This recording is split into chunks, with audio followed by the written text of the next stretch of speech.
Hello friends, welcome back to my channel. कल की जो मेरी वीडियो थी उसमें हम लोगों ने पढ़ा था कुछ इसेंशियल वर्ड्स 1 से लेकर 30 तक। तो हम लोगों ने कल 30 तक इसेंशियल वर्ड्स पढ़े थे। आज ये आप देख सकते हैं, ये हमारा है 31। तो आज हम लोग 31 से फिर 30 इसेंशियल वर्ड्स को पढ़ेंगे। तो 31 हमारा आज का पहला वर्ड है सिग्निफिकेंट। सिग्निफिकेंट का मतलब होता है महत्वपूर्ण, यानी कि जो बहुत इम्पॉर्टेंट चीज़ होती है हमारे लिए, जो बहुत विशेष होता है, उसको बोलते हैं सिग्निफिकेंट। वोकेशन यानी कि व्यवसाय या फिर पेशा, व्यवसाय या पेशा उसको बोलते हैं वोकेशन। और ये सेंटेंस बना है यहाँ पे, she is a nurse by vocation, यानी कि वो पेशे से एक नर्स है। किसी लड़के की शी है तो ये इसका मतलब है कि लड़की की बात हो रही है। अगर ही होता तो लड़के की बात होती वहाँ पर। तो she is a nurse by vocation मतलब कि वो पेशे से नर्स है। सेकेंड सेंटेंस है हमारा, I have no vocation for teaching, यानी कि मेरे पास पढ़ाने का कोई पेशा नहीं है। और नेक्स्ट सेंटेंस है वोकेशनल ट्रेनिंग। इसका मतलब होता है प्रोफेशनल ट्रेनिंग, जैसे कि ऐसी ट्रेनिंग जो आपको प्रोफेशनल बना दे। तो ऐसी ट्रेनिंग जो हम लोग को प्रोफेशनल बना देती है उसको बोलते हैं वोकेशनल ट्रेनिंग। नेक्स्ट वर्ड है हमारा कॉन्शियंस। ये देखिए, इसका प्रोनाउंसिएशन भी लिखा हुआ है। कॉन्शियंस मतलब कि अंतर आत्मा। जैसे कि हम लोग कोई काम करने जाते हैं जब, और तो हमारा अंदर से एक मन होता है ना, एक दिल होता है जो कहता है ये काम करना चाहिए या फिर इस काम को नहीं करना चाहिए, जो अंदर से मन बोलता है, तो उस चीज़ को बोलते हैं कॉन्शियंस। नेक्स्ट वर्ड है इन्फॉर्म, यानी कि सूचित करना, किसी को किसी बात की जानकारी देना, उसको इन्फॉर्म बोलते हैं। इन्फॉर्मेशन मतलब सूचना। कैपेबिलिटी क्षमता, कैपेसिटी भी क्षमता होता है। फिजिकल कैपेबिलिटी शारीरिक क्षमता। मेंटल कैपेबिलिटी मानसिक क्षमता। इनफ या फिर सफिशिएंट, इसको बोलते हैं पर्याप्त, यानी कि जैसे कि कोई सामान है, हम लोग के पास इतना हो जाता है कि उससे ज़्यादा हमको उस चीज़ की ज़रूरत नहीं पड़ती, तो उसको बोलते हैं इनफ या फिर सफिशिएंट। नेक्स्ट है एग्री, सहमत होना, यानी कि कोई कुछ कह रहा है उसकी बात से अगर आप भी राज़ी होते हैं, आपको उसकी बात ठीक लगती है, उसको बोलते हैं एग्री। डिसएग्री असहमत होना, यानी कि राज़ी ना होना। एग्रीमेंट सहमति, डिसएग्रीमेंट असहमति। रिमार्क टिप्पणी, बात या फिर कथन। स्टेटमेंट कथन। रिमार्क और स्टेटमेंट दोनों का मतलब कथन। प्रॉपर उचित, इम्प्रॉपर अनुचित। प्रॉपरली का मतलब होता है उचित तरीके से, ठीक तरीके से। यहाँ पे का हो गया, ये ता होगा यहाँ पे। ठीक तरीके से, कायदे से, इसको बोलते हैं प्रॉपरली। और सिर्फ प्रॉपर का मतलब होता है उचित, ठीक या फिर कायदे।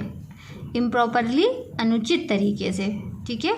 कोई काम होता है जो अच्छे तरीके से हो रहा हो, जैसे कि ठीक तरीके से हो रहा है, उसी का जब अपोजिट होगा कि कोई काम अच्छे तरीके से नहीं हो रहा है, तो उसको बोलते हैं इम्प्रॉपरली। इक्वल समान, यानी कि एक जैसा। अनइक्वल असमान, यानी कि दोनों मैच ना करते हों।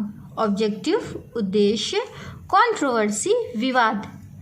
तो कंट्रोवर्सी का मतलब होता है विवाद। इसका हम लोग सेंटेंस बनाते हैं, keep yourself away from this, यानी कि अपने आप को इससे दूर रखो। Controversy, you should not fall in this controversy, मतलब कि आपको इस विवाद में नहीं पड़ना चाहिए। कॉन्ट्रडिक्ट खंडन करना, मतलब होता है खंडन करने का मतलब होता है इजी लैंग्वेज में, अगर कोई बात कहीं हो रही है, कोई कुछ कह रहा है, तो आपको अगर वो बात गलत लगती है तो आप उसकी बात से इनकार करें, उसकी बात को आप गलत ठहराएं, उसको बोलते हैं कॉन्ट्रडिक्ट।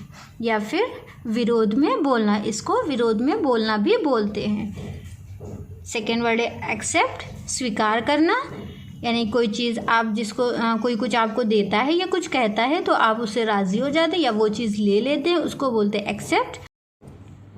रिफ्यूज़ अस्वीकार करना। डिक्लाइन या फिर रिफ्यूज़ इनकार करना।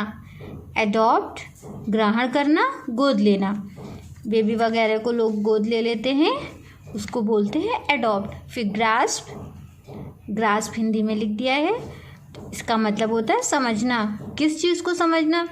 हम लोग अपने चैप्टर्स के बारे में, कोई हम लोग की एजुकेशन से रिलेटेड कुछ हो, चैप्टर्स वगैरह लेसन, उस चीज़ को समझने को हम लोग बोलते हैं ग्रास्प।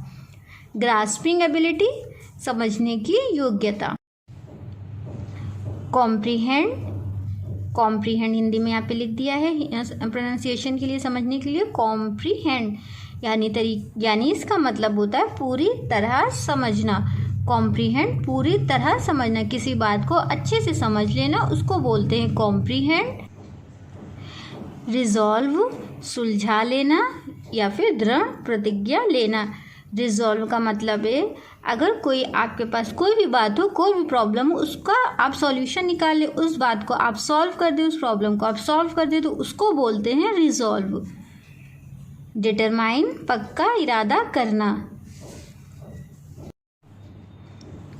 रिजोल्यूशन या फिर फर्म डिटर्मिनेशन का मतलब होता है दृढ़ प्रतिज्ञा। चाइल्डिश बिहेवियर, बच्चों जैसा व्यवहार। जैसे कोई बड़ा तो हो गया है लेकिन उसका नेचर, उसका बिहेवियर थोड़ा सा बचकाना है, बच्चों जैसा है, उसको इंग्लिश में बोलते हैं कि उसका बिहेवियर चाइल्डिश है, चाइल्डिश बिहेवियर उसे बोलेंगे। उसके बाद है अमेंड। अमेंड का मतलब होता है किसी चीज़ को सुधारने के लिए और बेहतर बनाना, जैसे कि, और इसको कहते हैं संशोधन करना, इसको बोलते हैं amend. Next word is amendment, संशोधन। एमिएबल, एमिएबल का मतलब होता है मिलनसार, उदार हृदय, यानी कि जो किसी से, अपने सामने वाले से अच्छे से मिलता है, खुश होकर मिलता है, उसको बोलते हैं एमिएबल। नेक्स्ट है लूज़र, नुकसान उठाने वाला या फिर हारने वाला। एमिकेबली, मतलब कि एमिकेबली का मीनिंग होता है एक तरीके से फ्रेंडली, यानी कि जो बहुत फ्रेंडली नेचर का होता है, बिहेवियर का होता है, उसको बोलते हैं एमिकेबली। मीनिंग है मित्रवत तरीके से, दोस्ताना ढंग से। एक सेंटेंस ये बनाया हुआ है, the issue was resolved amicably, यानी कि इशू का मतलब होता है मामला, ये मामला इन्होंने कैसे सुलझाया? फ्रेंडली तरीके से, दोस्ताना ढंग से ये मामला सुलझा लिया। नेक्स्ट है फंडामेंटल, इसका मतलब होता है मौलिक या फिर बुनियादी और महत्वपूर्ण। फंडामेंटल मीनिंग है इसका बेसिक, ठीक है। फंडामेंटल का मतलब बेसिक, इसका हिंदी में अर्थ होता है मौलिक या फिर बुनियादी और महत्वपूर्ण।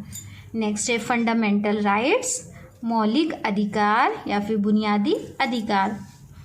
फंडामेंटल ड्यूटीज, मौलिक कर्तव्य। फंडामेंटल इश्यूज, मौलिक मुद्दा। लास्ट वर्ड है हमारा आज का हॉलो, खोखला। A hollow laugh, a hollow promise, यानी कि एक खोखली हंसी। हॉलो मतलब खोखला, लाफ मतलब हंसी, आ मतलब एक, तो हो गया एक खोखली हंसी या फिर एक खोखला प्रॉमिस मतलब वादा। हॉलो, खोखला करना, तो हॉलो हमारा एडजेक्टिव भी है और सेम वही हॉलो, सेम स्पेलिंग का हमारा वर्ब भी है। जब कोई सेंटेंस हमारा खोखला करने के बारे में बनाएंगे तब भी हॉलो का यूज़ करेंगे, और जब सिर्फ खोखला के बारे में सेंटेंस बनाएंगे तब भी हमें हॉलो ही यूज़ करना है। ये एक सेंटेंस बनाया हुआ है हॉलो का, corruption has hollowed our country.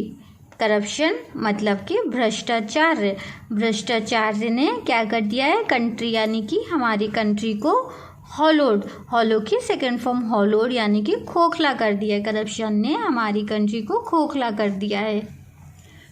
To become hollow मतलब खोखला हो जाना। टू बिकम हॉलो मतलब खोखला हो जाना। तो फ्रेंड्स, ये हो गए हमारे आज के 60 वर्ड्स मीनिंग, यानी कि 30 हमने अपनी फर्स्ट वीडियो में पढ़ा था, 30 इस वीडियोज़ में पढ़े, 60 वर्ड मीनिंग्स हो गए हमारे। अब इसके आगे के हम लोग नेक्स्ट वीडियो में पढ़ेंगे। तो अगर आप लोगों को मेरी आज की वीडियो अच्छी लगी हो, इससे आपकी कोई ज़रा भी हेल्प हुई हो, तो प्लीज़ मेरे चैनल को सब्सक्राइब ज़रूर करें। Thank you for watching.